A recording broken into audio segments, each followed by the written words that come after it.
Hello and welcome to Recharge Wrestling. We are here to plug you in to the world of professional wrestling. And it's the three of us. I'm Keeney and I'm joined by Fisher and Krusty today. Hello, guys. Hey, everyone. And so we'll be running through the past week in WWE, Smackdown, Raw, and NXT Heatwave. But first, we're going over to news correspondent Fax Fisher for some breaking news.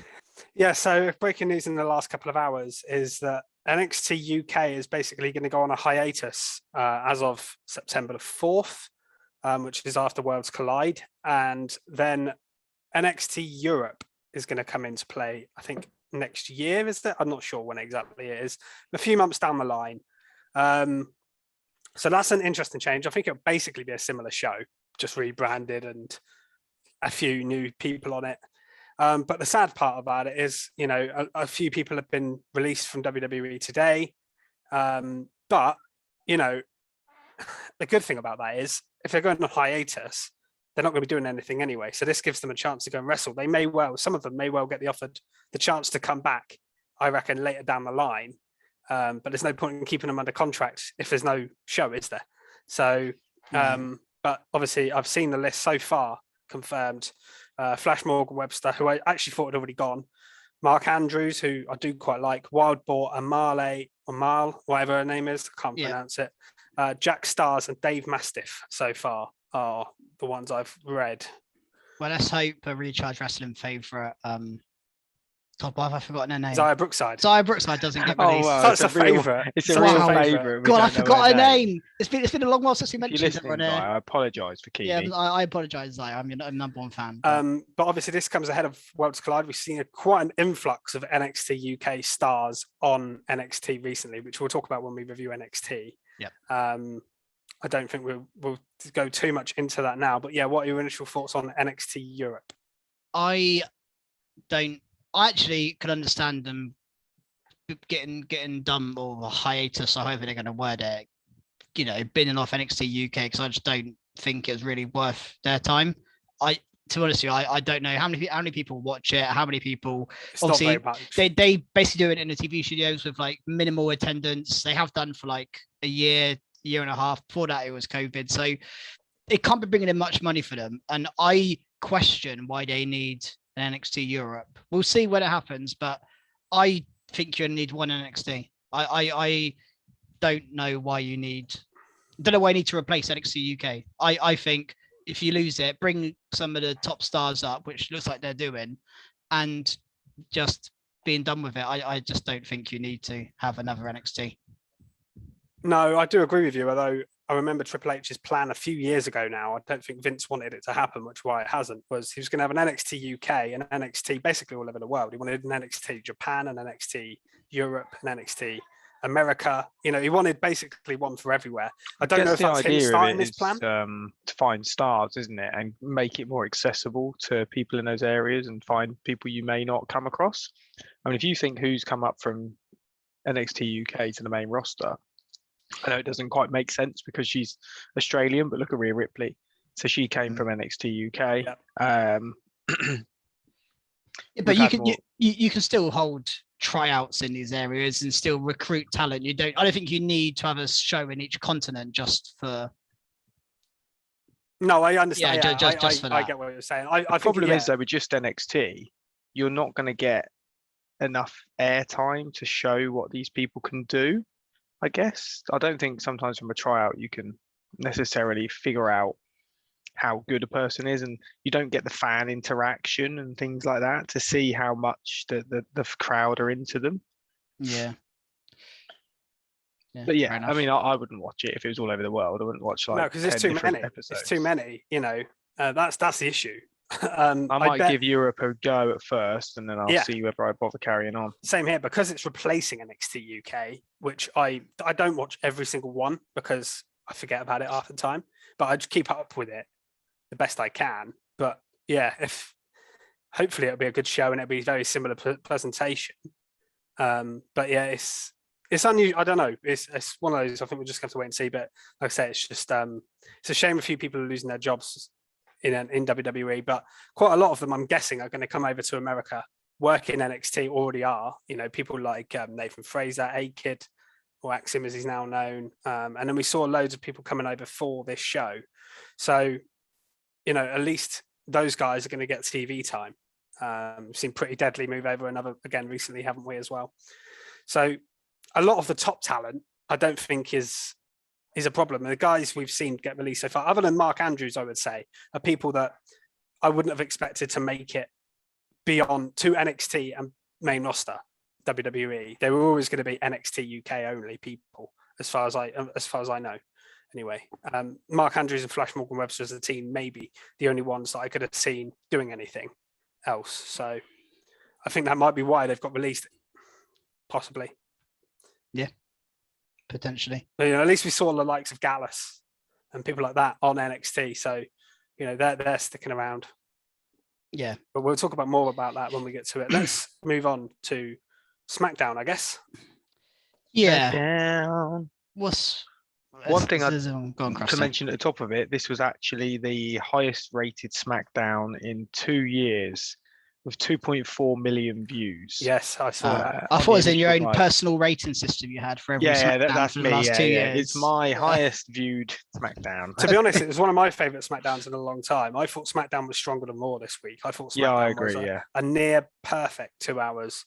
It had a bit of everything on it. And I tweeted about it saying on our Recharge account, saying it had, I thought they used the roster brilliantly here. They used so many different people in so many different ways. Now, I put that they used the whole active roster. They didn't. There were a few people I forgot about that weren't used, but they did use a lot of people, and they used them well on this show as well. But yeah, I thought it was one thing excellent. I've noticed is because I took the comment on board about long wrestling matches taking up too much time and things like that, and there was a point actually in over the 2 shows where I thought this is going on a bit too long for a weekly show. But one thing I don't know if this is correct, but just the feeling, it doesn't feel like we're getting any less matches than normal, even though we're getting like 20 minute long matches. Don't know if we are seeing less, but it doesn't feel like it. I don't think we are, because what I think they're doing is they're putting longer matches, same amount of matches, but cutting the promos down. Yeah. So instead of having like we're getting promos, but they're not like they're not 20 minutes. I remember there was an Edge one a couple of weeks ago, and I said, it was so nice and short and sweet when he came back and he gave his explanation, and he was literally in the ring for 2 minutes. He said what he needed to say and he went. Before, you felt like that would have gone on for 10, 15-minute segment, and it didn't. And I think that's a much improved way of laying out. Obviously, if it's a big segment, you can have a promo segment that goes 10 minutes. If it's a really heated feud, 2 people that are great, like the Drew Kevin Owens promo, for example, that was fantastic. But you don't need to do like that. You say, 5 of them so on the much show. roster too, which is just. I don't know how he's fitting it in. It's like you're getting more people on the TV. There might be less matches. recap packages and things like that as well. Don't forget, that takes up so much of the show. We are still seeing them. You say that, we did see, and we probably should get into the actual segments on the show, but this is for a segue. We did see a big kind of video package hyping up the Intercontinental title, didn't we? Yeah, I love the fact they're doing that. Which we saw that with the US title, and we saw it again on the US title on Raw again, but they're making. And I mean, we have been saying on this podcast since we started and before that, my God, these mid-card titles need to be treated with some respect. It's just, and all of a sudden, Triple H is treating them with insane amount of respect, and it's needed. It is needed. I just hope we get the Intercontinental title on a pay-per-view soon. But let's talk about the Intercontinental title then, because that main evented SmackDown. Yeah, and it's going to be my top mark of the week. Now, there's quite a few options to choose from, but I would let you guys have some of the others. But SmackDown for me, like I said, was a great show. And what topped it over the edge for me as a great show was it had a fantastic main event. Intercontinental title in the main event, where it should be. And it was a real banger between Gunther and Shinsuke Nakamura. As good a TV match as you're going to see in WWE, I would say. It was given a decent amount of time and just it made feel really, really important. You had some great wrestling in there. Obviously, you got the chops and stuff from Gunther. You had loads of submission counters, strikes from Shinsuke. The styles meshed pretty well together, I would say. Kaiser got involved at one point. the crowd as well were really hot for it, which obviously helps. There was one bit where Nakamura set up to go for the Kinshasa, and the crowd were going mental, and then Gunther countered it into like a big lariat, and then did another big drop kick. I love his big drop kicks. And then in the end, he retained by the power bomb, which again I think is the right finish, a clean finish as well. Didn't need any help. Pin Shinsuke clean, moves on to the next thing. Brilliant. Yep, absolutely brilliant. And this whole storyline has taken up quite a few weeks. Good segments, two really good in-ring workers. Again, wrestling is not complicated. This seems so simple to be saying this. We shouldn't even have to be saying this, but if you go back to before Triple H in Vince McMahon days, this match would have been 5 to 8 minutes in the middle of the card. Probably a dodgy finish. So I read there was a report this week as well that Gunther had that. I can't remember who he faced, but he had a match on Raw. Randomly came over to Raw for one match. Vaguely, couple of months back, way before Triple H took over, and apparently Vince and some people backstage didn't like the match, and they were ready to bury him, and take the title off him. And so if that was going to happen, that would have pissed me right off. So Vince left at the right time there for his career. I'm guessing if true, I've seen it reported a couple of places. But yeah, I think he's been presented brilliantly. This match was great. I also loved the fact that to prolong the match and make it go longer, you had Shinsuke work on the arm because it almost says if he didn't have this arm injury, he would destroy him. But I think it's very clever, and it wasn't like I thought it was real. It was selling it so well, by the way. Yeah, until the only time I realised it wasn't real was when at the end when he did the behind his back, and he just like went like that. If you had an arm injury, you wouldn't just fly it out to the side. So, but during the match itself, it looked he was brilliant. Like he genuinely hurt his He wrist. really did. It was a really, really good match. Good match. Shinsuke's been presented well as well, which is nice to see because he's had a bit of a rough time the last couple of years.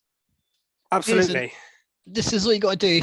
You can do clean finishes as long as the match is good and the losing participant puts up a really decent fight like Shinsuke has. I don't think he's lost anything by losing to Walter. No, if anything, he's gained something. I think he's gained something. Yeah. Because now you make him want to have another title match for something else or another big match feud with somebody else, And it's also it's now easier if you want to build him up into a Roman feud. You can do that now because he's put up a great fight against Gunther. I mean, it's probably going to be a losing battle, but yeah, I thought it was really, really good. And the first and definitely not the last of just incredible wrestling on WWE TV. So my question, I had one question coming out of it. So what do you think is going to be next for Gunther? Will we see him at Clash at the Castle? Do you think we're going to set up a feud on Friday? Because I've seen a couple of, not rumours, but ideas thrown about and a certain superstar teasing things as well. Okay. So I don't know anything about any teasing, but my just off the cuff without looking at the roster and giving it too much thought is Madcap Moss. He seems to be the next big babyface I think could be pushed into the Intercontinental title picture. That's my. He's a good shout. He is a very good shout. I think out of the current babyfaces you're looking at, he makes most sense because I don't think Ricochet going for it again makes any sense. Obviously, Drew's occupied. The tease I've seen, and I've seen it a couple of times now, is from Pete Dunne as his Pete Dunne gimmick. So he's posted on Twitter a picture of Walter when he had his match for the NXT UK title. He's posted pictures of him with belts and things like that. Sheamus and Co weren't on. Absolute cracker. Yeah, and Sheamus and Co weren't on the show last week. Well, and also, sorry, go on, Sean. I was going to say, I don't think we've seen Butch on TV since Triple H took over. That's probably on purpose because I think he was in him to be Butch. I think he got involved in the Drew Sheamus match. I'm pretty sure that was still in the triple. Yeah. One thing I wouldn't mind happening is a face turn for Sheamus. That's the other one. I've seen a lot of people. I haven't seen Sheamus tease that. I've seen a lot of people say that because it's Clash. Match. They should have Sheamus or Pete Dunne because they're from the. Well, Sheamus is Irish, but Butch is obviously English.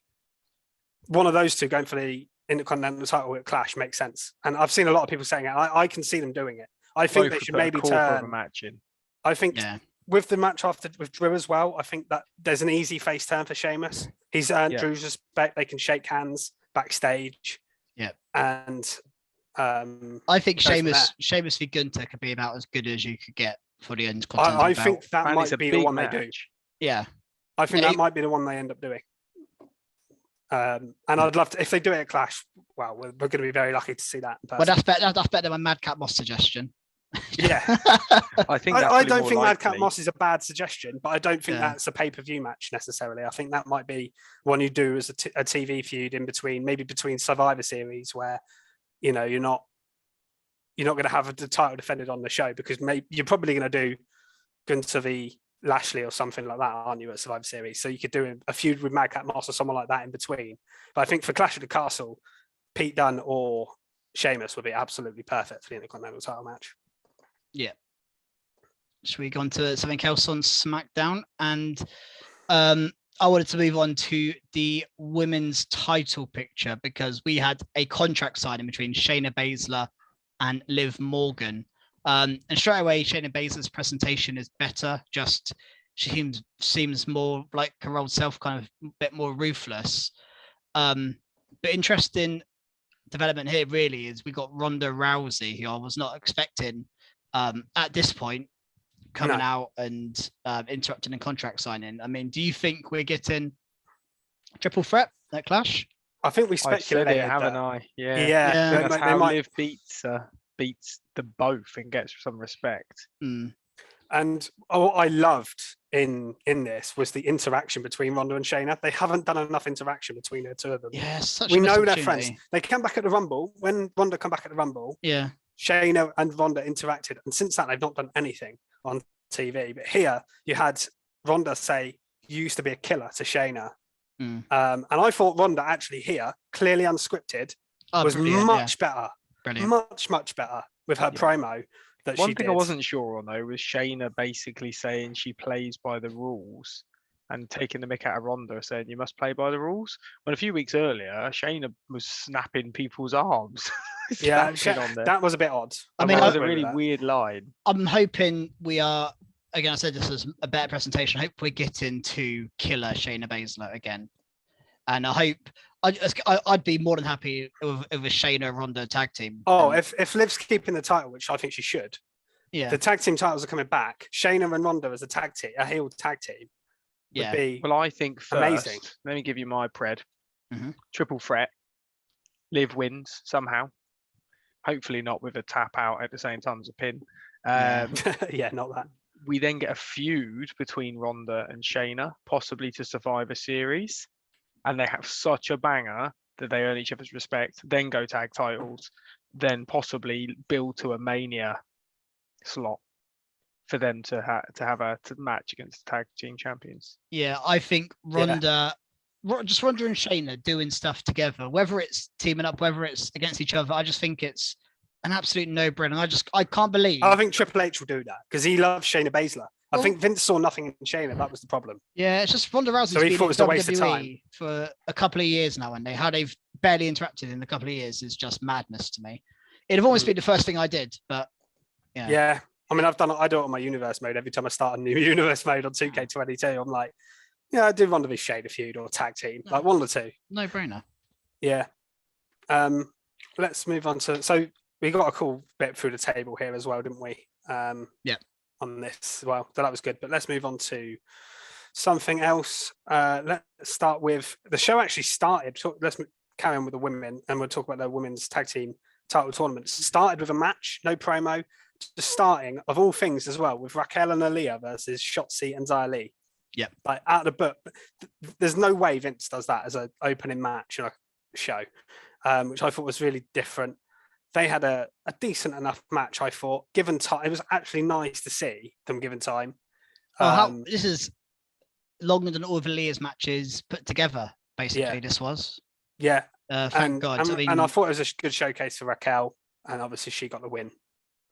And they move on. And we mentioned on last week's review that I think the SmackDown side of the draw is a lot weaker Massively. And this week we have Natalia and Sonya, I think, versus Nikita Lyons and Zoe Stark. NXT. I mean, do you have any idea who's going to the final out of I don't think these three teams? I don't think Nikita and Zoe win. I think Sonya because they cheated. Natalia and Shotzi were ringside here, weren't they, for this match, and got involved. So I think we're definitely getting Natalia and Sonya versus Raquel and Aaliyah. Who wins out of that? I guess we'll see who wins on Raw. It probably depends on the Raw one, doesn't it? Yeah. So if the heels win, I think it'll be the babyface team. If the babyface team, I think it'll be the heels. I think that's. But the SmackDown side is considerably weaker. That's not really Triple H's fault. That's the roster he was dealt with. Hopefully they bring in some female tag teams on the SmackDown side as well as the Raw side, because it is pretty, unless they use Raquel and Aaliyah as a tag team, but I think that's a waste of Raquel. Got that the chance of Naomi and Sasha coming back. Of course, yeah, they would really boost SmackDown, wouldn't it? That would, yeah, that is a good point. Yeah, 100%. That would be a big one. So I should probably move on to Drew McIntyre. Cheeky debut. Oh, go on then. Yeah, go on to debut before we go on to. And if you didn't know, now you know. The reason that this is a top mark for me, that my top mark would have been Keeney's top mark, which he'll go on to a little bit later, but I want to give something different. So we got a return of Hit Row completely out of nowhere. Again, Triple H pulling stuff out of the bag. Did not see this coming. Happen. I know Keeney's not quite as big a fan as me and Fisher, but me and Fisher are quite big fans of Hit Row. I like the premise of Hit Row.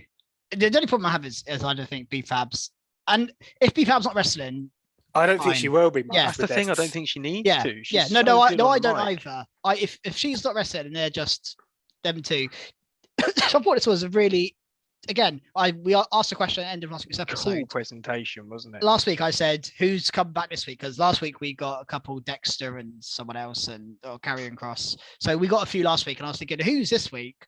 Hit Row come out, and I was like, just don't see it coming. Like, just refreshing. This one I read about the day before, because I said to you guys, I've heard a spoiler. Yeah, because I said to you guys, didn't I, that we told I've seen a surprise. Like, don't tell us. And then you were like, don't tell me. And I was like, I won't. I wasn't going to tell you anyway. Sometimes you can know too much. And then we watched. But I saw. If you don't know now, you know. I saw loads of reports saying that Top Dollar was going to be at SmackDown. I was like, well, Hit Row are coming back then, aren't they? He's not difficult to miss, is he? He's absolutely massive. Yeah. It didn't say anything about B-Fab, though, because it said Ashanti the Adonis is probably going to be there as well.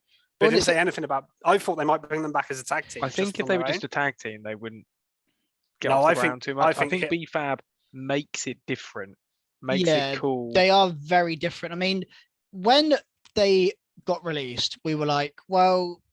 I was fuming. I think we were all upset, but we were mainly upset about Swerve. We were like, Swerve has a lot of talent. Yeah. The other guys are quite green, but they're bringing them all back without Swerve, but in the same gimmick, just without Swerve, which is interesting because he was the leader. He was not, they all spoke, but nice to have more tag teams. I was going to mention it. Triple H is quietly building the tag teams division. We'll talk about that when we get to Raw as well. But and you need face tag teams. There's not many, 100%. Is there? Especially on SmackDown, we've been complaining who's next for the Usos because there's no face tag teams. Street Profits versus Usos for the last year and a half. I don't know if they're going to be face or heels, but I would say they're face to me. And the crowd, what I did love as well, because this is one of those returns where the crowd could have forgotten who they were, but they got a big reaction. I was quite surprised. It is surprising for a group that were 6 months old in NXT. They weren't in NXT for long, and they were only on the main roster for like a month. Literally a month. Like 2 or 3 appearances, and the main reason they got big, well, not the main reason, but it is not there anymore, Swerve. So this was a big call from Triple H, I think, to bring them back and put them on SmackDown. Yeah, I think this is a brave call, but I like it. And Swerve, too. They look good in the ring as well. A lot of people are suggesting people online that they can replace Swerve with, and then Top Dollar come out and said, look, we don't need a replacement for Swerve. We've got 3 people. We're all equal. This is our group. We don't need just randomly someone shoved into it. And I completely agree with him. Don't ruin the... Well, I don't think that's Triple H's thing anyway. He doesn't do that, does he? No. Will they be as good in the ring without Swerve? Probably not, because he is the best, I think, wrestler, like we've said. Yeah, but Top Dollar is something quite special, I think, in ring. Like they can just in terms of he's just so different. huge. Yeah, he's really impressive. Top Dollar. Yeah, he is the one who stands out in that group. I know think they're all Ashanti evil, Adonis is pretty good as well, to be fair.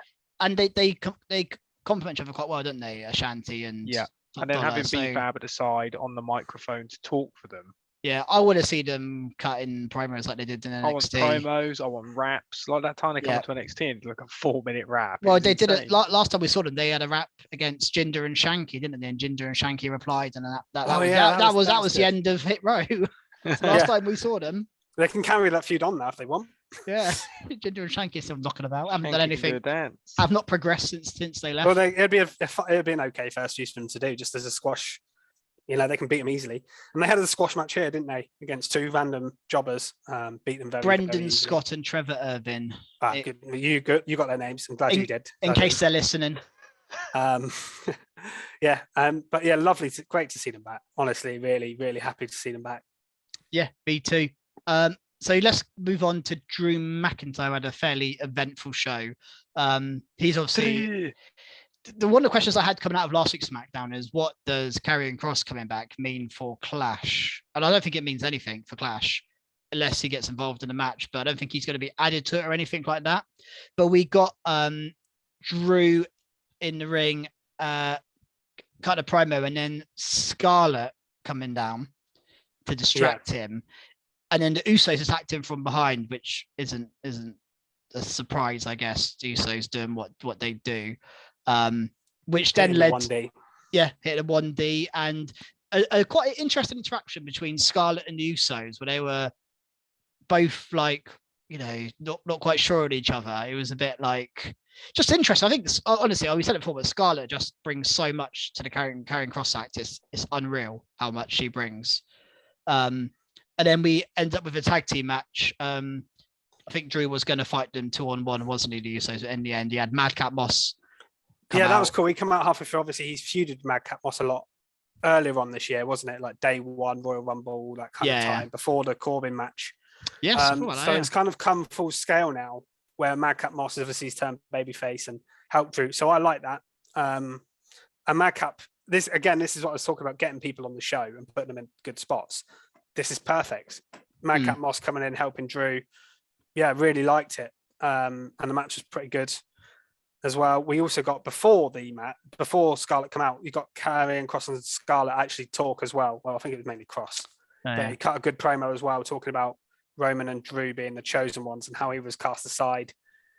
That was good stuff. I like their style of promo that they do. All good stuff. This. Yeah. Good. I enjoyed it. And then the only thing. Oh, sorry, go on. I was going to say about the finish to that match. Done.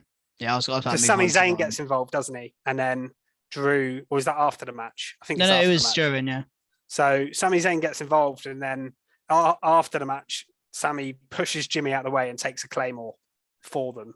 And again, Sami Zayn and the Usos clashing a little bit here, but Sami trying to make up for it by doing that afterwards. But we're definitely getting a storyline where this is going to come to a head soon, and I think we're going to get a Sami face turn. Yeah. And I do have a prediction for this, but I don't know if we've spoken about it before. I don't know if it's going to happen or not, but we'll talk about it when we get to Raw. Okay. The only other thing I had from SmackDown was the Kofi attacking the Viking Raiders with a kendo stick and then them beating them up. Was this about as interesting to talk about as it was last week when I spoke about it? Yeah, I mean, there's nothing's progressing here. I think they're just biding time until Xavier Woods is cleared or whatever. There's no real. There was one other segment that I interested me a little bit, and that was the Maximum Male Models segment, because it looks like we've actually set up a first feud for them. Yes, good. Yeah. Because we've been saying, where will it translate to? Who are they going to feud with? Los Lotharios. But Los Lotharios came in, and that actually makes complete sense. It does. I didn't think about it, but they make complete sense as kind of wannabe model type guys. But what was interesting as well is we got the first bit of like tension. We're talking about maybe LA Knight coming back and Max Dupree not being the leader of that group, and they were like, talking, and then they were like, "Oh yeah, we weren't talking to you, we were talking to her." Yeah. Sophia. So I feel like Sophia is going to take control of that group and he's going to be Maxine. pushed out. Yeah, and I feel like Max Dupree is going to Maxine eventually be pushed Dupree. out, and then maybe he comes back as LA Knight, which I think we'd all like to see. Yeah, I'd love to see that. But I think we saw the first sort of bit of that possibly here. I just want to see Marseille and Mansoir in the ring. Yeah, I'm intrigued to see what they do with how they act and what they do with it. They're not match an obvious pairing, are they? So I'm interested to see how they do in ring. Could be interesting. No, they're not an obvious pairing at all. Although they are very, very good friends outside of WWE, which I didn't know. Oh, I don't. Because I've seen them on. They go on up, down, down a lot. I've seen them on there, hanging out with Xavier Woods, and they're always together by the scenes of it. So I think that's why they've paired them, because I think they get on really well outside of the ring. So yeah. Cool. All right, let's go on to Raw then. And I want to just kick off with a top mark. I want to just say this is the best thing I saw this week by a distance. And I thought SmackDown was really good. I think there's a lot of good things. I think NXT was good. I think Raw in general was good. But I thought Drew McIntyre, Kevin Owens. This was the best thing. I just cut a ridiculously passionate promo. Incredible. Just insane. I mean, and also, I feel like we keep repeating ourselves, but Triple H is changing things. And Drew McIntyre said a line. He said, "We are two wrestlers in a wrestling ring. Let's settle this." And just the word wrestlers and wrestling ring, that just doesn't happen. That is like Vince's banned words. When was the last time that was said on WWE TV? Probably 20, 30 years ago. I don't know. They've had the odd promo where a long time ago, but this is almost I think Cody said it, but Cody's Cody.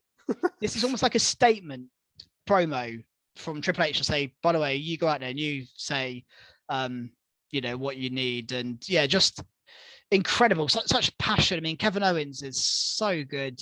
Drew as well. So amazing. And the match these two put on.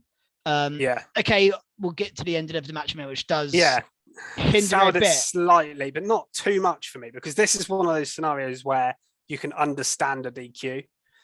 The only problem I have with it is they went like 15 minutes, then did one. We got an amazing match out of it. The match was incredible. In my opinion, the best wrestling match of the week. I thought Drew and Kevin here just so good. And then the Usos jumped Drew at the end, leading to a such DQ. Workhorses, aren't they? They are everywhere. The Usos are everywhere, yeah. And I think they must have the most segments of wrestling out of anyone. So I was going to get to that in a minute, but going back to the actual promo itself, some of the lines from these two, because that was what I enjoyed. I loved the match, don't get me wrong, but Drew basically saying that because he is actually carrying a back injury. That is legit. He's got a back injury. He's not going to miss Clash. He's not going to miss anything, but he has got a back injury. He's talking about carrying the company on his back. Puts doubt? Sorry to interrupt, potentially. Do you think that puts doubt in him winning? Potentially, but as the champion's not active anyway, maybe it won't make any difference. Yeah, but his whole attack on Roman it depends if he needs time off. I don't know if he does or not. From what I've heard, he doesn't need surgery or anything. So if he needs time off, it'd be maybe a couple of weeks or something like that. Which you can do that. You can't do what Roman's doing. That's the problem. And I think if they split the belts, which I think they're eventually going to do anyway, then it's not so bad, then, I guess, is it? You can give him a few weeks off until like Survivor Series or something like that. But what I loved is because at first I was like, okay, why is he on Raw? Because he's not a Raw superstar. But then he gave a really good explanation of why he was on Raw, which is, I'm going to be your future champion. I'm scouting out potential opponents. I love how he just keeps firing off at Roman as well. Yeah. Like, it's not a job. It's Jabs my dream. That was a proper shot at Roman. That was a shot. I was like, fair play though. I mean, it's true. This promo felt so real. And we always say it. The ones that feel real are the best. They were absolutely. Both spitting exactly what they felt, didn't they? Well, and then also I think I may have even posed a question, or one of us posed a question a few weeks back when it was announced Drew was going to go to Clash. And I thought, well, they've got a bit of building up to do for Drew because he's not been a top of the card guy for a little while now. Do you think we're 3 weeks away, or just under 2 weeks, 3 weeks away? Do you think they have got Drew to a position? Yeah, because I I think do. he feels like the He biggest feels like a big babyface in star again WWE now. right now. He feels Yeah, like he I did didn't think before it- Lesnar. I didn't Yeah. think it would take long because I think he didn't feel that low. He felt like a little bit down from what he was, but he's so good that you can put him in a position he can quickly work his way back up. But yeah, I loved him as well, listing potential opponents. He listed Ciampa, which I thought was interesting. AJ Styles. I can't remember who else was on the list now, but Rollins, obviously. I think it's also good. He feels more serious now, more savage, more aggressive. He's losing the sort of silliness of the gimmick, I suppose. Yeah. I noticed he hasn't been walking around with a sword Yeah, either. they've got I rid don't of the think that's sword. going. They've got rid of but the sword. That was a must. They have it on the Clash poster, don't they? But in terms of him walking Yeah. around with he it, might come out at Clash just I because think- it's a I said it It's- before. it's I think him okay having it if on the he- entrance is cool. Yeah. I just don't think he should. not snapping ropes and going to cut people's heads off. No, I mean, that stuff's lame. That stuff's you're not going to necessary. cut someone's head off. There's going to be trouble. Not But yeah, ideal. so But yeah, KO's part in completely this think as he's well. ready. So KO then comes out because he was annoyed because Drew hadn't said him, and Drew was basically, "Oh, and you as well." Yeah, that was And funny. then KO was firing back like, "I haven't won a title in 5 years. I'm going after every title." Listed all the titles in WWE. Interestingly, what took my interest was the tag team titles, and we'll get to why in a minute. But yeah, the promo was amazing. Then, like you say, the language used, wrestler. This is a wrestling ring. Let's wrestle. Before they had a match, I wasn't expecting a match to happen there and then, but then they had an absolute banger of a match. KO was flying around everywhere. He's hitting swanton bombs. Yeah, Drew kicked cannonballs. out of a swanton and a frog splash in a Yeah, row. yeah. Mm. KO was giving it. It was like he was sending a message out. He said he wants to bring back prize fighter KO, doesn't he? This felt like the best version of KO. This did. Oh, absolutely, and it did. I think it felt like the best last version week of against both of them. when he took out Yeah. Ezekiel as well. Noticeably as well, Drew did an avalanche white noise, which I That thought was cool. Again, Sheamus is. I think this is leading to Sheamus' Sheamus. repertoire. Yeah, definitely. But what I was talking about the tag division, and I was talking about Sami Zayn's face turn. Now, KO doesn't feel like a face at all at the moment. And obviously prize fighter gimmick isn't that. But he had an interaction with the Usos here, obviously with the DQ. He already said he referenced going for the tag titles. And then he also said to them, tell Roman I'm coming for him or something like that as well to the Usos after. Which makes me think that we may well get some Sami Zayn, Kevin Owens reunion against Usos still at some point. Whether it's Quite now, possibly. whether that's like down the line, WrestleMania time. Yeah, I think you're right. I think that does make sense, but I don't think that's a next 2-3 months. I think that's a longer term thing. They're not even on the same brand at the moment anyway. So I think they'll have to wait. I think we may get. I mean, it's tough with Usos as the tag champs, but I think you could almost do a Sami Zayn v Jey Uso feud. Because that's what it feels like we're heading towards, or Jimmy, so whichever one. There's one of them that's a bit more mean to him than the other one. I feel like It's Jay. Yes. I think we could be heading to Sami. He's speaking Jey. to Sami how Roman used to speak to him. That's what's great about it. Yeah. But I guess I don't know how they do that if they're the tag champs. If they have them lose it, then I think they'll. I reckon you could do a fairly decent mid card feud of Sami v Jey Uso, Especially if Roman to keep isn't you going. around after Clash, because we don't know what his plans are. I've not heard what the plans are for Survivor Series regarding that, because they're not doing champion versus champion because he's got both belts at the moment. So if he keeps them, then he's obviously not facing the other champion, is he? And if he loses them, then there's no room for him on the card in that sense. Although they could just have him captain Team Smackdown with the Usos on the team. It wouldn't surprise me if they did that, because the Usos also don't have a tag team to face on the opposite brand. It depends where they go, the direction they go for some Survivor Series, because they might not do brand versus brand, but they may well do. So I don't know. Yeah, well, it's a very interesting time, definitely. We started the show with the Judgment Day destroying Rey Mysterio. Rhea. I mean, the Judgment Day, just, you know what? I know, Krusty, you were quite critical of how they were being presented. Do you think anything's Do you think they've been presented better recently? I think I honestly think Rhea Ripley has elevated them. I was going to say that. I think that's really helped. Rhea's really helping them because she's interacting with the men and beating them up. That makes them look badass for a start. But they've been booked strong. I mean, Balor's been booked better as well. There's no doubt about that. She almost feels like the leader. It's weird. Yeah, she does. She does feel like the leader to me. I think it's actually really interesting, and I would do it, and it feels like they are doing it. I would make Rhea the leader. I would make her not just like a standard leader. Make her really powerful, dominant leader. Make her like she is.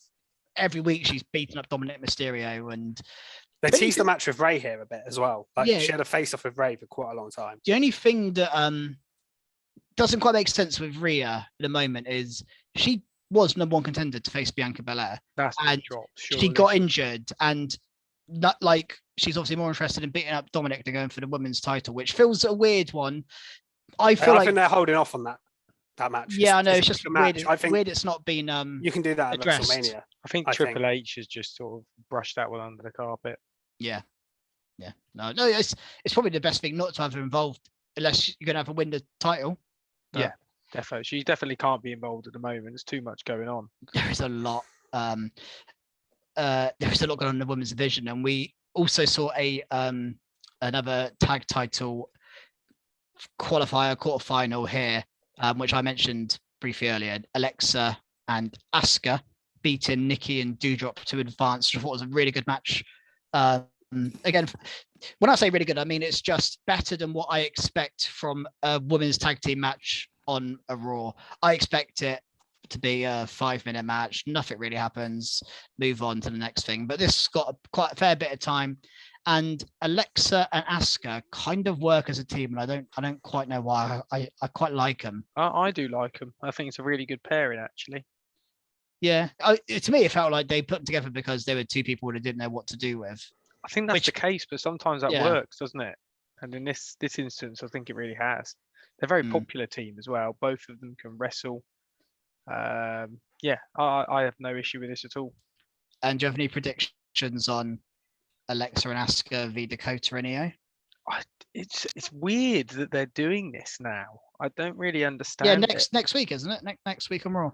I can only think that you're going to get Alexa and Asuka win because I think Dakota Bailey and Io Sky are going to win at Clash. I think I think whichever one wins here will not win at Clash. I think there's a possibility that Asuka and Alexa win the tournament, and then Bailey, Dakota, and Thingy like beat them up really badly to the point where they're like, "We want to have a match with you. Put all the titles on the line in the match, and it's winner takes all." If they do that, if they do that at Clash, it's probably too soon to do that at Clash because we're only a couple of weeks away. But there is 2 Raws still. It feels weird that Belair's not really defending the title. Yeah, but I guess you don't need her to. She's still in quite a decent top of the card feud. It's still the top of the card, but it's just if she was doing nothing. Yeah, but you could do that and make all the titles on the line in the one match. I don't know whether they're going to or not, but it's a possibility, definitely. Yeah. Just also whilst we're on it, Dakota Kai had her first match on Raw, singles match anyway, beating Dana Brooke. And again, a match that just went a bit longer than I expected it to. I like that they're giving them singles matches, not just keeping them in the tag tournament as well. Dakota needed that kind of solo match introduction. Yeah. Because if they do lose in the tag tournament, it doesn't feel like the end of the world. Yeah. Because they've still won other matches, and obviously they've got the big match at the pay-per-view anyway. So it's not. I think it's it's a smart decision to have that, and it gets Dana Brooke doing something. They barely mention the actual 24/7 title aspect of it, which I find interesting. Oh, I was going to ask the question: how long do you reckon a 24/7 belt is going to be around for? Because not long. They have done nothing. What they should do is like maybe they won't do that. But I was going to say you could replace it with a different belt, like a mid-card women's belt. But with the women's tag belts coming back, I'm not sure that they need that.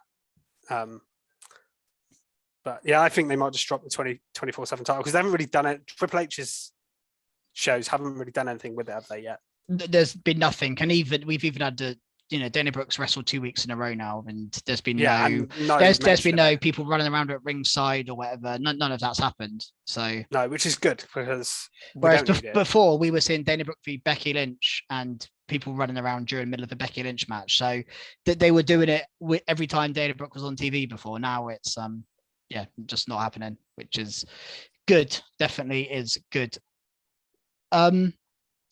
We wax lyrical about the Intercontinental title on Smackdown. We essentially got nearly as good a match here on Raw for the United States title. Bobby Lashley and AJ Styles. I mean, how good was this one? Awesome. Yeah, it took a while to get going. But yeah, it was just randomly announced. First match ever between the two of them, which I couldn't believe. Yeah, it's mad, isn't it? Considering as well, they were in Impact at the same time. They were in WWE. They've been in WWE at the same time for a few years now, and they've never faced each other. It's very strange. And it's Lashley 2 big defenses in 2 weeks. Ciampa and now AJ Styles. Like, yeah, these are big wins for Bobby Lashley. I just think keep him and Gunther going until Survivor Series. Keep having them defend titles, beating people, and then have them clash in like clash that is going to be a battle of the Titans at Survivor Series. I think it's perfect. And then I would put Gunther over in that match if it was me, but I wouldn't complain either way that much. But yeah, that's what I hope they do. I don't know who is next for Bobby Lashley. They sort of on a digital exclusive thing interviewed him saying, what's next for you, and no one interrupted it. I was expecting maybe them to be a little teaser, but there wasn't. So I don't know who's next to go for him, but yeah, hopefully he just keeps defending the title and put banger matches on TV. It's not a bad way to do it, is it? Didn't we get more Dexter Lumis here as well? We did. Yeah, he this time got absolutely bundled, didn't he, by security? Yeah, but on the commentary, wasn't it? By commentary. That's while Miz was out. Is that right? So the Miz came to the to ringside. Yes, the Miz was there. The Miz was there. So that's why I'm thinking maybe Dexter. Maybe it seemed like there was some relation there as to why that happened. Maybe, but twice it's been now on AJ Styles, and I actually heard this on another podcast this week that said one possibility is Dexter Lumis, like, could he be like something with AJ Styles, either obsessed with AJ Styles or wants to destroy AJ Styles or trying to protect him or something. That's where the link is. There's both been AJ Styles matches so far. Okay. Well, actually, the first one was the end of an AJ Styles match when he won last week. Interestingly, though, I think but also both with the Miz as well. So yeah, there was another bit in this show. I don't know. I mean, I remember sending you a little picture of it, Keeney. I don't know if you have seen it, Krusty, but there was a bit. So there's a bit backstage where Theory and Ziggler are brawling earlier on in the show, and there's a hand coming out from behind a door that kind of looks like Dexter Lumis's hand, but also looks like the Fiend.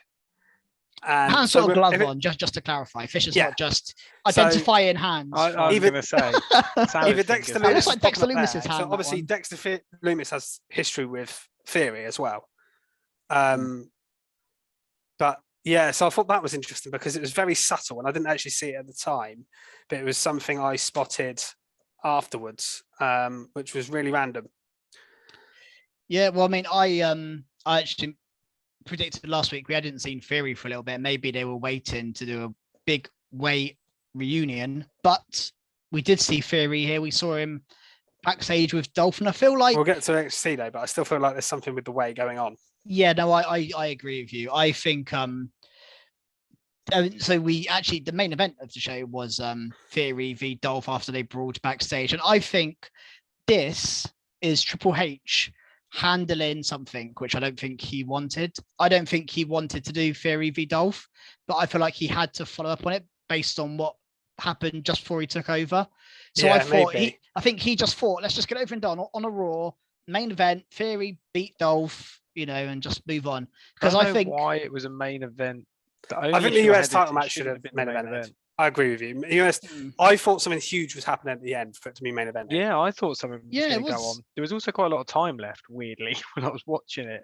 Yeah. And I was thinking, what's going on? It was a good match. Theory v Ziggler was a good match. It was a good match. Yeah, I can't complain there at all. I saw people tweeting, I think it was Kevin Nash actually said there's, Raw had 3 pay-per-view in-ring quality matches on this show. I At would least agree with 3. that, actually. I think if they see on pay-per-views, you would not complain, would you? Like Theory, Please. Ziggler, obviously To put one Styles, downer on Lashley, it, and the only thing I didn't mention it at the match, I did think that Lashley Styles went a little bit too long. yeah, for maybe. for a Monday Night Raw. They've got 3 hours to fill. I mean, if they want a match to go on for 20, 25 minutes, as long as It it's just not felt all a the bit time. slow. That's the problem. There were bits and it felt. It did take a while to get going, that match. There was a bit of I filler did. and stuff like that, which Yeah. I think they have to be careful because he is extending all the matches so much. Doing that could then put people off. Yeah, he has to strike a balance. At the moment, it's quite Yeah. fresh and it's quite a And novelty. I love a long match. You know that. Apart from not Hangman, Brian Long. but 60 minutes draw. Yeah, whatever it was. that was too long. But yeah, this was just I think a little bit too long. But yeah, I really enjoyed the Ziggler match. It was brilliant, like the fact that we're actually getting Ziggler hit finishers now. Yeah, so there was I think it was Jimmy Smith said like, oh, Ziggler's won so many matches with the zigzag. And I was like, has he? The zigzag never finishes any match. He probably has. I used to, like in 2011. Statistically, but I was like, not since about then. you cannot love him using the seriously tell famouser. me, you cannot seriously tell me He wins with a zigzag is super going to kick. win the match. If he wins, he normally wins with a super kick. Yeah. Normally. That was the only thing I had from that match. Speaking of people we haven't seen in a while, Veer Mahan, he was here. He came, didn't he? That was Came all over the show. Beat Bo Keller or Bew Keller. I think they're just Brew doing. Keller, They did it with Brew.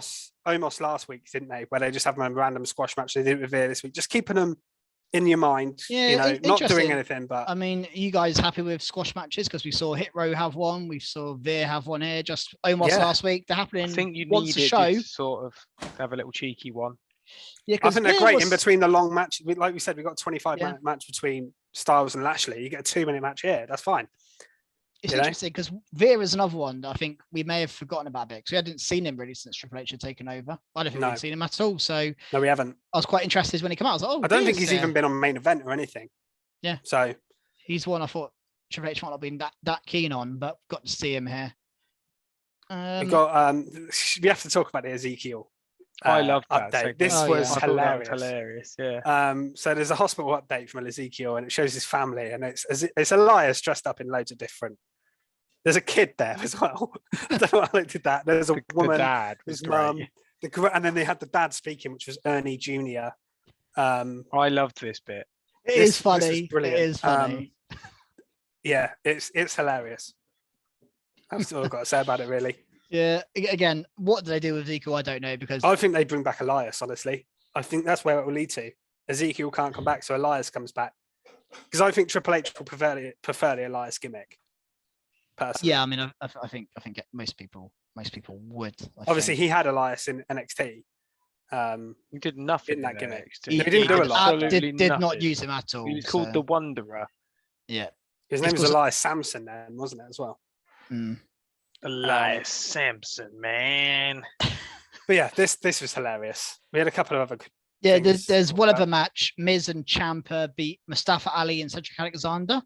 A one-off tag team or a new tag team. Well, this is what I was kind talking of, about. kind, now. of, kind of work together, don't they, Ali and Cedric? They've been tagging on main event, so this wasn't a one-off, I don't think. And do you remember back in 205 Live days when they were having absolute bangers, Ali and Alexander? Yeah. They, And what I was saying about Triple H bringing the tag division forward, we got Hit Row obviously on SmackDown. We got this team here on Raw.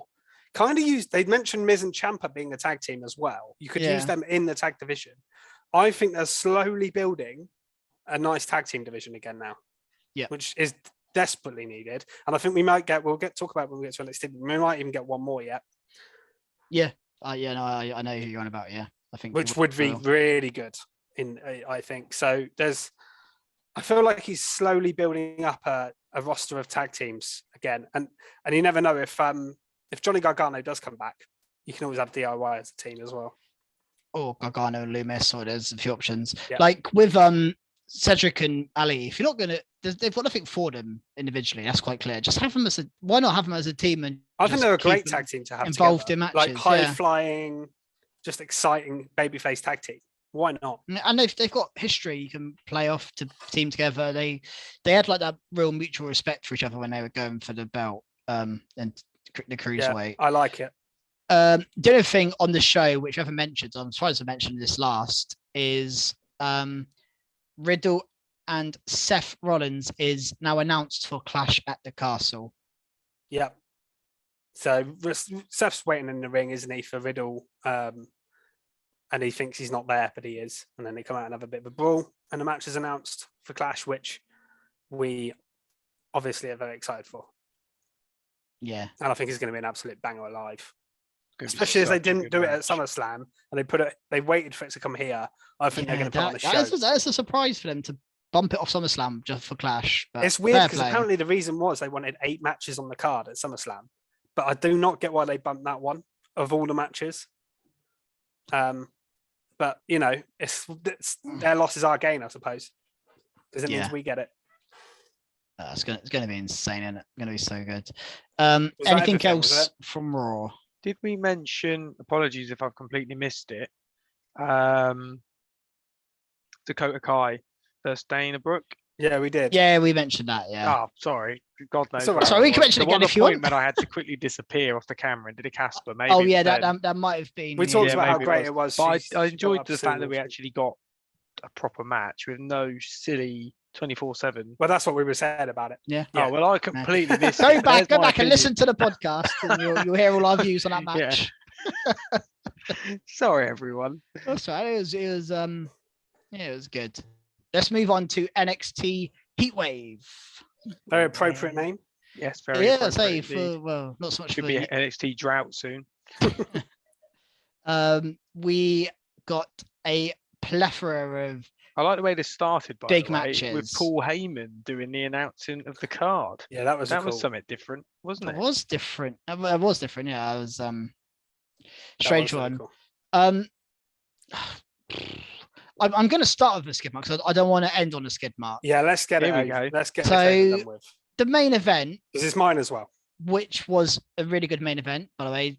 JD Madonna, Braun Breaker. I said JD Madonna then, not McDonough. As in Madonna. JD McDonough. Not JD. Vogue out. Like a prayer.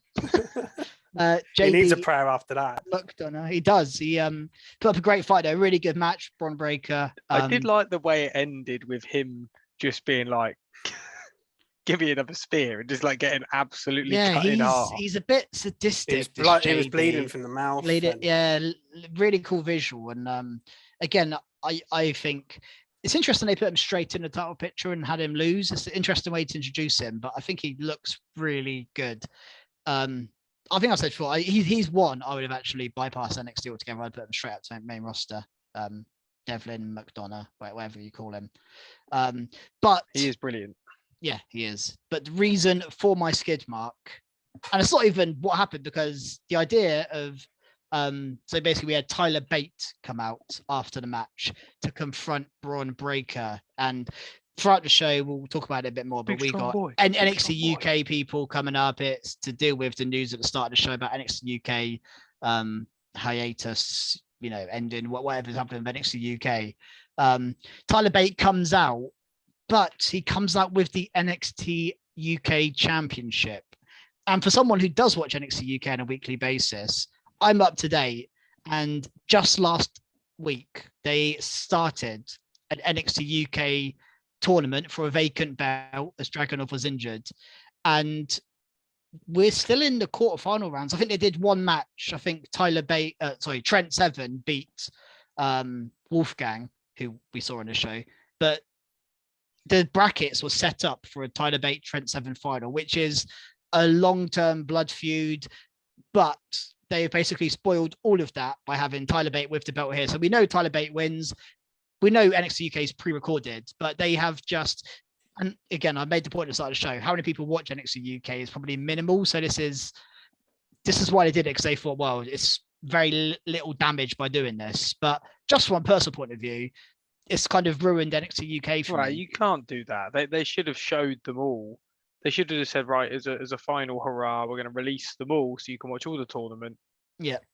And if you hadn't watched them by NXT, tough, innit? But Yeah, exactly. If they're all out there, and I just wasn't up to date. That's my problem. But I'm up to date, and they haven't shown Tyler Bate have his first match yet. But obviously I know he wins. I'm with you. It's my skid mark as well. Honestly, I couldn't believe it when he came out of the belt. I was just like, what are you doing? Yeah, like when obviously it makes sense now with this announcement, but it does. But when I saw the bracket on NXT UK, I was like, oh, can't wait for Tyler Bate again. I think it's not a shock that Tyler Bate won the NXT title. Not with the people that are in it, no. But Tyler Bate, Trent Seven finals. Oh, this is feud has been building and building because they were tag team for so long, like big strong boys, and then broke up, and it was just building and building to really, really good, like probably as good a feud as you're going to get on NXT UK, and it's just spoiled now. To the point now, NXT's records is on whilst we're recording the show, so I usually watch it Friday morning. I'm basically done with it. I'm just, what's the point of me watching it now? I know what happens. No. It's ending. So this. Yeah, and I've just seen some more releases as well. Go on. Who's gone? So Amelia McKenzie, Shah Samuels, I saw tweeting about thanks for the memories. I also saw William Regal tweeting about it, saying what a pleasure it was to work on it. And goodbye, basically. So I think basically, unless they're getting transformed over to the American NXT, they're all getting released. That makes sense, really. They might all, like I say, when they do NXT Europe, some of them might get re-signed if they don't go anywhere else. But it looks like a lot of these people are not, are not going to be. They can't exactly bring the whole roster over, can they? There's enough people on NXT as it is, I think. By the way, I wonder how many people listening know who Amelia McKenzie and Shah Samuels are. That's very niche breaking news. I wonder if Noam Dar got released because he's been on the main roster before. You wouldn't have thought he'd be someone that would get released, but you never know. I don't know. Yeah, interesting to see. But yeah, I agree with you on the skid mark. It's ridiculous, and I loved the match, but it kind of ruined the after bit. But I'm excited for Bron v Tyler Bate. That's gonna be a banger, I'm sure. Tyler Bate only has great. I've been, how big I'm on Tyler Bate. We've been talking about him coming up for years. So yeah, he is someone. And now it's not Mustache Mountain anymore because they've broken up and they've feuded. So Tyler Bate on his own as a singles guy. I can't imagine they've ever brought Trent Seven up. Maybe I think Mustache Mountain. I mean, they did win the NXT tag belts previously. They've done a bit on NXT before, a long time ago. I thought as Mustache Mountain they could do, but Trent Seven, he didn't have long, did he? He was never going to be a long-term call-up if he was called up. Interesting to see what happens to him if he gets released or not. Because I'm just trying to see any more information on releases. Again, from what I know, I think he's also like a trainer in NXT UK. I think he does quite a bit. I can't see them releasing Trent Seven, but you never know. Well, again, just what would they have for him? Anyway, this is a real side project from NXT Heatwave, so about Trent Seven's future. What other matches stood out for you on the show? Because there was a lot of good ones. Giovanni Vinci versus Carmilla Hayes. Vinci versus Carmilla Hayes was a banger. Was really good. Giovanni Vinci, we've said it before, even when he was Fabian Eichner, but he is honestly incredible. And I feel like he's the new Cesaro in WWE, where he's like pound for pound the strongest guy. He's got so many similarities, I think. He's so athletic as well. Obviously, he's a bald European man as well. There's that similarity, but like obvious comparison. I think he's an obvious person. Yeah, I think he's an obvious person. He's very similar in like how he kind of looks, where he's from in the world and the way he wrestles. But he's honestly so good. And obviously, I thought he might win here, but he didn't, and was countered in the end by Hayes. Trick Williams getting involved a lot on the outside, wasn't he? But yeah, he's brilliant, Giovanni Vinci. I was kind of annoyed when they didn't call him up with Gunther and Ludwig Kaiser, but I actually think he's had a lot more chance to shine, because I think if he was just stood next to Gunther, he wouldn't have done anything on the main roster unless you used Kaiser and Eichner as a separate tag team, maybe. But I had a feeling they wouldn't have done that. So actually, it's probably benefited him in the long run. Yeah, I think it has actually. But yeah, this was a really good match, and Carmelo Hayes' run continues. Thought was decent was Mandy Rose versus Zoe Stark. I thought Mandy Rose put out a real good performance here. Sometimes her matches aren't fantastic, but her mic work makes up for it. Yeah, with the rest of Toxic Attraction. But I thought this was an absolute quality match, and I liked the finish. Very inventive. To have her take that knee brace off and put it on herself and then smash Zoe Stark in the face. It was kind of. I know it wasn't a clean meme, but it kind of was. When it wasn't illegal. Yeah, it's a bit of clothing. It's like putting someone's glove on. If you got a glove, you can put it on. I mean, I thought that was really good. And speaking of title reigns that continue, Mandy Rose. I mean, I think we are close to a year now. She's been champion. I've said she's going to have lost it. I can't believe she's still NXT champion, to be honest. But I do think soon it's time to call them and her and Toxic back, especially with tag team titles again being prominent on the main roster. I think to SmackDown. Having them on SmackDown. The obvious person to beat her is Alba Fire. It is, although I think at Worlds Collide we're going to get Blair Davenport. Potentially. Yes, we saw Blair Davenport, didn't we? Because she said, "I'm your next NXT." Because we'll get to what she did in a minute, but she appeared on the show and she's mentioned being the next NXT Women's Champion. Obviously, it's Worlds Collide is going to be a UK versus NXT show. I was wondering when we was going to get Worlds Collide again. It's been years, hasn't it? Yeah, it's a cool show for us, especially because really we like it. We watch NXT UK, and it's the top talent of NXT UK, isn't it, as well? Yeah. So I think we're going to get Blair Davenport v Mandy Rose there. Maybe she wins the women's title, probably not, but I don't think so. But yeah, it depends how they build her up. Interesting because Blair Davenport, she was on a backstage segment where Indy Hartwell got a love letter from Dexter Loomis. By the way, the pop for that. Did you hear it? You should have had a pop in my house when that happened. I was well happy. Love Index. Yeah. I mean, for me, you move Indy Hartwell to main roster. I think that's what's happening. ASAP. I think you do Blair versus Indy Hartwell in the build up to the show. You have Indy put her over on the way out, and then move Indy up to the main roster with Dexter. Simple. Yeah. Indy's done in NXT. I think she's never winning that championship. She's done everything there is to do. She's had every teammate, every person around us left. Yeah. All right, some of them have come back now, and it's great that Dexter's back because I think that gives her a ready-made storyline on the main roster. Yeah.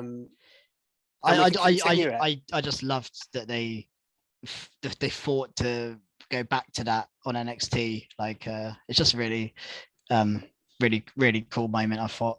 Yeah, and I think it's a clue that we're going to get her called up eventually. Yeah, I agree.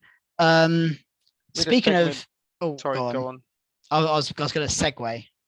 Segue on. I was going to segue. Okay. Speaking of people potentially being called up, we had Tony D'Angelo and Santos Escobar. Yeah, there's no potential in a match where this is happening. The loser leaves NXT, I think was the stipulation, or maybe it's just Santos leaves NXT. It was just Santos. Just Santos. And what happened? Santos. I mean, it made it obvious he was going to lose, but I've never wanted someone that I like so much to lose a match ever. I don't know why. I was like, it's time. Get him on that main roster. And like I say, the tag team division, if you bring out Legado, if you bring Legado with him, you've got another great tag team on the main roster there. Well, I think I said this last week. You bring up Legado, I think you keep Elektra down. But yeah, you could do. You could bring them all up. But yeah, I don't think it's a bad idea to. I don't think Elektra is needed. No, nor do I. Again, where Legado go, Raw or SmackDown, I don't really know at this point. Escobar on his own would be fine. He would be fine on his own. Yeah, but, and I think the thing is, I'd be worried if this was 2 months ago. He's getting called up. I'd be worried about it, to be honest with you. But with Triple H in charge, I don't think there's anything to worry about. He's going to push. You can make a serious star there. I think he should be. He should be their next big, like Mexican star. They had the chance of Andrade. It didn't happen for various reasons. He's a better talker than Andrade. That's the thing. Andrade was a great wrestler. Is he better in ring? No, he's pretty good in ring. He's not. I mean, he's not far off, is he? Yeah. I don't think he's better, but he's great. Yeah. He's very good. So he's got everything you need to be a top star. And that demographic in particular has had a lot of big stars over the years. And I think that's one thing WWE are missing. Obviously, they've still got Rey Mysterio, but they're not going to have Rey Mysterio forever. Rey's incredible, the fact that he is still wrestling like he does. Exactly. But a feud between the Mysterios and the Legado del Fantasma is such an obvious thing to do. I mean, there's so much you could do. I mean, I think they're kind of leaning more face currently. Escobar definitely feels like he is. Yeah, they have been.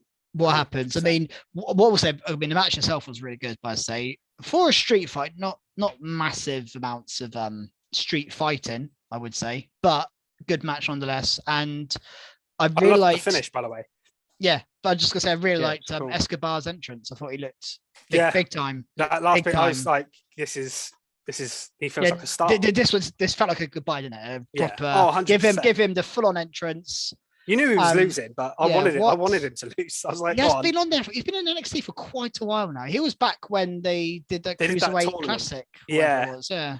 Well, no, yeah, not the original one. The Cruiserweight, the interim tournament. When That he debuted in with as he had start a of different COVID, name, didn't he? He had a different name at that point. Yeah, I can't remember it. It was called El Hijo del Fantasma, I think. And then he Could be right. unmasked and became Santos Escobar. That note to other Mexican wrestlers: once you take your mask off, leave it off. There you go. There's an idea. You listening, Tony Khan? Random little dig there. He's taking his own mask off now. There's too much of that. He took it off and he kept it off. Yeah. But yeah, this match was really good, and he's, like I say, he's a ready-made star for the main roster. I think it's not obvious. 100%. Especially under Triple H. Under Vince, I would have been worried about him. They'd have given him a weird gimmick, probably changed his name, done some weird stuff, but I think he'll just be exactly the same as he is now on the main roster. So that's fine. Yep. There's one other match before we go on to a few backstage stuff or promos in general, but we had the feud of Cora Jade and Roxanne Perez in.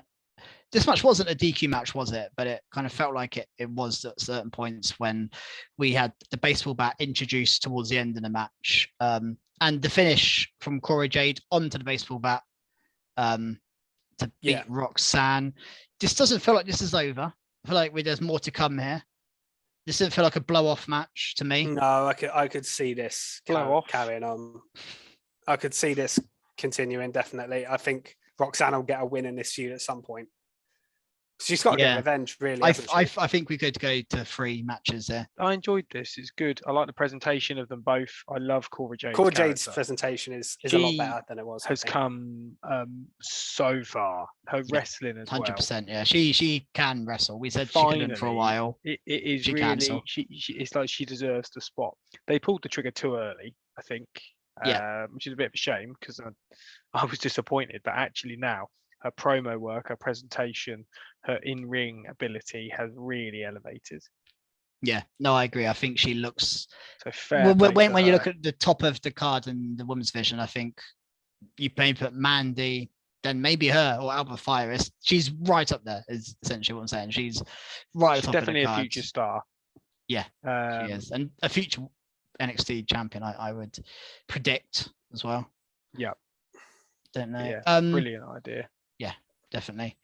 We had, I think it was at the start of the show or early on, Julius Creed said he's watched back the footage and he's going to uncover some of this promo was horribly awkward, and I think it didn't quite go to plan. It was a bit weird.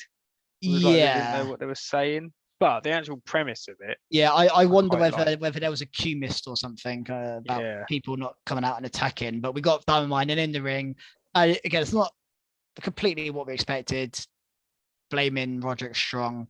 But then we had Gallus boys on top come out and attack them. Big Wolfgang.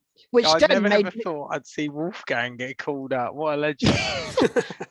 Wolfgang, he's amazing. But like they went to like, oh, Roderick Strong's being exiled from the group. And all of a sudden, they're all being beaten up because there was a point where they beat up the 3 of them. And then there's Roderick Strong. Yeah, I thought Roderick Strong's orchestrated this, but then they attacked Roderick Strong. And do you know what I think could be the cause of this? I think this could be Apollo Crews. I think we could see a 4-on-4. It's a weird one. Apollo Crews and Gallus. Crews with Gallus. Against no sense. Against Dynamite. Because Apollo Crews has been trying to get in with Dynamite. Why Obviously, Gallus? I don't know why Gallus, and that's going to be explained to us. Apollo Crews on top. No, I don't think Apollo's turning heel yet. We did see Apollo Crews at a few bars. Also, Gallus go. I've got a question. Sort of loosely connected to this. Do you think, because obviously a while back we had Roddy Strong apply for his release. do you think he's now changed his mind? And do you think Triple H is planning to bring him up to the main roster to keep hold of him basically and bring him onto the main roster with everyone else he's brought up? It's interesting because that's a really good question. Yeah, he's a big fan. His mind could have changed with Triple H in charge. It's possible. I have a feeling still no, though. He has been in NXT for ages. Like, I remember when he was having title matches with Robert Roode in NXT. He's been in NXT there before the rest of Undisputed years were there. and years. So he has to be called up. If Triple H is saying to him, I don't want to main roster when you're saying NXT, then I think he would still want his release. Yeah. If Triple H is going to call him up, I think he could stay. Because I think, genuinely, I think he would be better off on the main roster of WWE than in AEW right now. With the way AEW are presenting people. I don't know though with the rest of the UE there. Maybe not. Although I don't think the UE needs him on there, do they? I mean, you say that, Fisher. How often do you see Bobby Fish on your TV?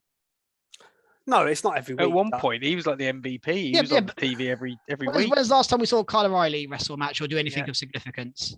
Like, well, they've been injured. They've been injured. Yeah, no, but I don't know what you said. But there is potential, but I don't think if you go back to UE days, that well. Undisputed Era in NXT, even then it was rare you had Bobby Fish, even Kyle O'Reilly really have many matches. It wasn't till the end when they all started splitting up that you really saw them sort of individually. I think a faction of 4 is quite difficult to please everybody, and how stacked AEW is very difficult to get him there. They are not against big factions, I don't think, AEW. So AEW would want him 100%, and I think it's actually it's a question I don't have an answer to, Krusty. Realistically, I think it could go both ways. I don't know which way it's going to go with. Yeah, I don't know either. But he asked for his release 3 months ago, and he's still here wrestling. He's still on every NXT matches. Every week he's on NXT doing fairly important stuff. So he might change his mind anyway. By the sounds, in fact, it's possible. Yeah, he's still playing ball. So who knows? What else did? There was the arrival, the promo package for Quincy Elliott, the Super Diva, arriving next week. I know he's been on NXT Level Up. I've seen some clips. Very over the top. Seems like a very style, big character. Very different. Yeah. Got a bit of Viscera vibes about him. Got a bit of Gold Dust vibes. Bit of Velveteen. I've seen a lot of comparisons to Velveteen Dream. I did think Velveteen Dream. But that's what I thought actually. Like I've seen clips of him. He's like twerking against the ring post and stuff like that. Like he's going to be he's a comedy wrestler. He's something different for this NXT roster. So I welcome it, and we'll see how he does. Yep. Yeah, looking forward to it. Is it next week? Apparently he's really good. People have said he's good as well. Like he's actually good in the ring. Yeah. So if he's good in the ring, then obviously that helps. Yeah, very intrigued to see him, definitely. We got. There's not much else actually. I'm trying to look around. I think we've gone for everything. Not a lot else. Gallus made a challenge to Briggs and Jensen for the NXT. Yes, I knew someone did. Yeah. So we're getting that next week. So I don't know if they're going to get that because of Worlds Collide. Yeah, but who have they just started to feud with, Gallus? The NXT champion. Diamond Mine. Yeah. I think we'll get. So Gallus could win that. Versus... but would it make more sense for Gallus to win the tag belts and then have Gallus be Diamond Mine for unification? Yep. You could do that, or you could have Gallus versus Diamond Mine for that belt and Pretty Deadly versus Briggs and Jensen for the other one. Because it's still they're kind of NXT UK, sort of. Just, Yeah. Yeah. Because they've been annoyed that the belts have come over as well, haven't they? Yeah. And obviously, so, I don't know. I could see them. I mean, they might even do like a fatal 4-way tag team match or something crazy like that with both belts on the line. You could do that actually. It wouldn't surprise me if they do like a big ladder match or something with all both belts in there, or there's plenty of options there, which is quite exciting. Yeah, it is. I have nothing else for NXT. Was that everything, Fisher? You got any cheeky little facts? No, I've only seen a couple more confirmed. A couple more releases right at the end. Ashton Smith. No, he was getting over, yeah. And Nina Samuels, who I personally quite liked. The Nina Samuels show is over. Yep. She even tweeted that. She said the show is over. Oh, there you go. Oh, no. Me and Nina Samuels like that. But that's it so far, I believe. I've been trying to sort of refresh it because Yeah, maybe there's not we'll much tweet out a reports going on. completed list when we know one, or a Yeah. retweet. Yeah. Yeah, Exactly, I think that'll just be something happening throughout the night. Well, Yeah. I hope you all feel sufficiently plugged into the world of WWE professional wrestling. We have been Recharge Wrestling. Keep an eye out for Fisher's AEW pod they'll Well, be releasing. I said that last week and I didn't end up doing one, but I will try and do well, it. what a let down. well, the Thanks, thing Fisher is- not full of facts. So The thing is, my camera, I apologize. People who are actually watching on YouTube, you can't see me. I mean, it's been okay the second half of this show, but if you can give us, tell you what, don't if you wanna can do a give us one-man like and show. subscribe, tell your friends. We might actually be able to afford to get Fisher a camera. So please give us a like and subscribe on our YouTube channel.